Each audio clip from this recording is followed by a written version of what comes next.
sinisiguro namin na ang terorismo ay hindi aktivismo. So, sir, And activism is not terrorism.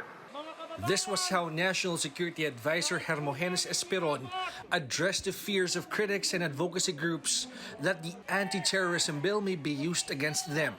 He said the Anti-Terrorism Bill is clear about its definition of terrorism, which excludes advocacy, protest, dissent, and other forms similar to exercising civil and political rights. But here's a point of contention. The bill qualifies that such actions will not be considered terrorism only if it's not intended to cause death or physical harm to a person or does not create a serious risk to public safety. The human rights group Karapatan called Esperon's statement hypocritical, since the government has been targeting activist groups even without the anti-terrorism bill. It's highly probable that these definitions will be stretched and abused to the extent of really affecting on the people's right to dissent and express their own opinions on different issues.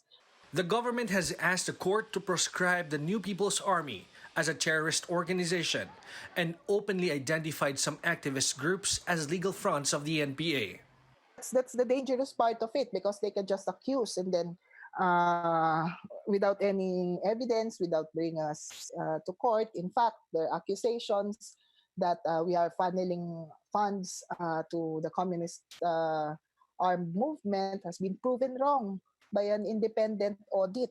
Karapatan has already asked the Justice Department to recommend to President Duterte to veto the bill, citing three supposed dangerous provisions: the vague and overboard definition of terrorism, allowing warrantless arrests, and gross violation to right to privacy and due process.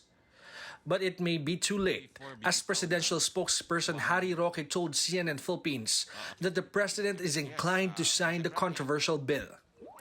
Karapatan says they are ready to challenge it before the Supreme Court. Ako ay naniniwala sa kakayahan at kredibilidad ng Supreme Court. Kaya kung anong desisyon nila ay tatalima tayo doon. We will abide by that. Di pabayaan natin silang dumulog sa Korte Suprema.